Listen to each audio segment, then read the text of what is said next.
حضرت آدم علیہ السلام زمین پہ بسنے والے تمام انسانوں کے باپ ہیں۔ ان سے پہلے کوئی بشر نہ تھا، ان کے بعد جو بھی پیدا ہوا وہ ان کی اولاد میں سے ہیں۔ اللہ تعالیٰ نے حضرت آدم علیہ السلام کو یہ شرف بخشا کہ انہیں اپنے مبارک ہاتھوں سے انسانی صورت میں پیدا فرمایا۔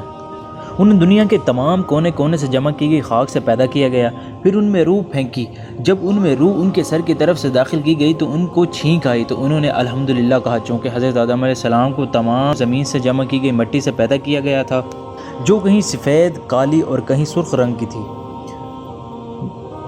جس روز حضرت آدم علیہ السلام کو پیدا کیا گیا وہ دن جمعے کا تھا، اور جس دن انہیں جنت میں داخل کیا گیا وہ دن بھی جمعے کا تھا، اور جس دن انہیں جنت سے نکالا گیا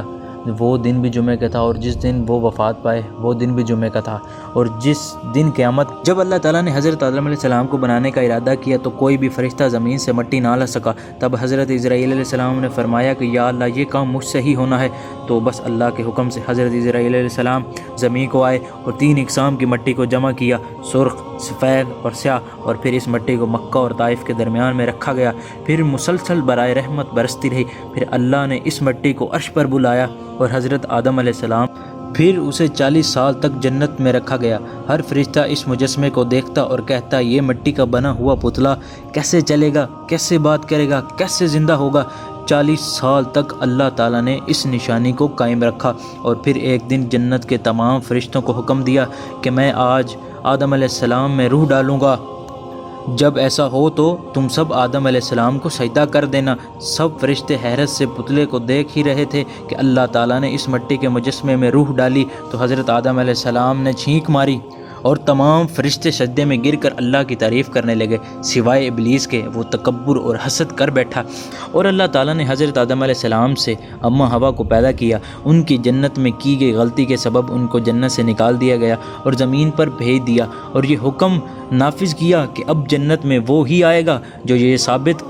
کرے گا کہ وہ اللہ کا فرما بردار ہے، اور جو زمین پر انسانوں کے لیے امتحانات رکھے گئے تاکہ ہر انسان امتحان دے کر اللہ تعالیٰ کو راضی کرے اور جنت تک پہنچ سکے۔ تاریخ نے لکھا جب حضرت آدم علیہ السلام اور اماں حوا زمین پر آئے تو 200 سال تک ایک دوسرے سے جدا رہے اور اللہ تعالیٰ سے معافی مانگتے رہے۔ بالآخر اللہ نے ان کی توبہ قبول کی۔ حضرت جبرائیل علیہ السلام انہیں مکہ کے مقام عرفات، پھر اللہ تعالیٰ نے حضرت آدم علیہ السلام کو حکم دیا کہ خانہ کعبہ تعمیر کریں، تو حضرت جبرائیل علیہ السلام اور حضرت آدم علیہ السلام نے مل کر ایک گھر کا نشان قائم کیا، جس کو بعد میں تعمیر حضرت ابراہیم علیہ السلام نے کیا، اور جسے آج بھی اللہ کا گھر خانہ کعبہ کہتے ہیں۔ حضرت آدم علیہ السلام جب اپنی خطا کو لے کر پشیمان ہوتے یا اللہ کی عبادت کرنا چاہتے تو اس جگہ آ کے اللہ کا ذکر کیا کرتے اور اللہ کو راضی کیا کرتے۔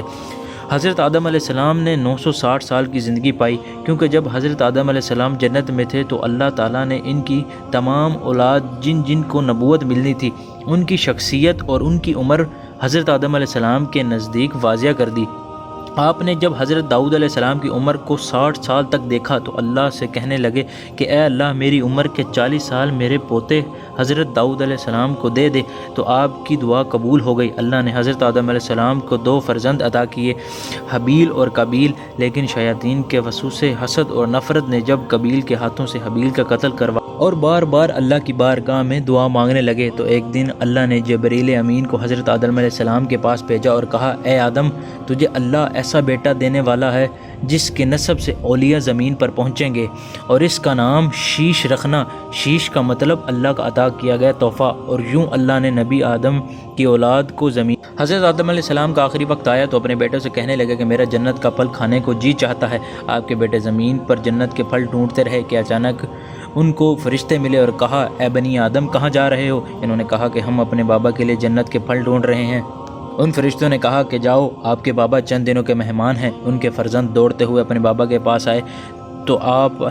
بستر بیماری پر اللہ کا ذکر کر رہے ہیں۔ بس اتنے میں موت کا فرشتہ آن پہنچا۔ حضرت آدم علیہ السلام نے ان سے کہا کہ کہیں تم بھول تو نہیں گئے کہ میری عمر 1000 سال ہے اور ابھی تو میری عمر 960 سال ہے؟ تو ملک الموت نے کہا، اے اللہ کے نبی، آپ نے خود ہی کہا تھا کہ آپ کی عمر کے 40 سال آپ کے پوتے حضرت داؤد علیہ السلام کو دے دی جائے، تو آپ کی روح قبض کی گئی، آپ کو غسل فرشتوں نے دیا اور جنت کی خوشبو آپ کے جسم مبارک پر لگائی۔ پھر آپ کی نماز جنازہ حضرت جبرائیل علیہ السلام کے پیچھے فرشتوں نے ادا کی اور زمین کھود کر آپ کی تدفین کی، اور تمام انسانوں کے آگے ایک مثال قائم کی کہ جب بھی کوئی انسان مرے تو ایسے ہی تدفین کرنا۔ آپ کی قبر مبارک کو لے کر اختلافات ہیں۔ کچھ معرفین کے نزدیک آپ کی تدفین سری لنکا اور کچھ کے نزدیک جبل ابی قبیس اور کچھ کے نزدیک عراق اور کچھ کے نزدیک مسجد حریف کے صحن کے اندر۔ بعض روایاتوں میں یہ بھی آیا ہے کہ جب ملک الموت آن پہنچا تو حضرت آدم علیہ السلام نے اپنے بیٹے شیش علیہ السلام، جس کو آپ نے اپنا جانشین بنایا تھا، حضرت شیش علیہ السلام سے کہنے لگے، میں نے اللہ سے سن رکھا تھا کہ ان قریب اس زمین پر ایک بہت بڑا طوفان آئے گا، اگر تم اس وقت تک موجود رہو تو میرے جسم کو کشتی نوح میں سوار کرنا جو نجات کا وسیلہ ہے، اور اگر تم اس وقت تک نہ پہنچو تو اپنی اولاد کو وصیت کرنا کہ میرے جسم کو کشتی نوح میں سوار کرنا۔ اور جب وہ طوفان آیا تو حضرت آدم علیہ السلام اور اماں حوا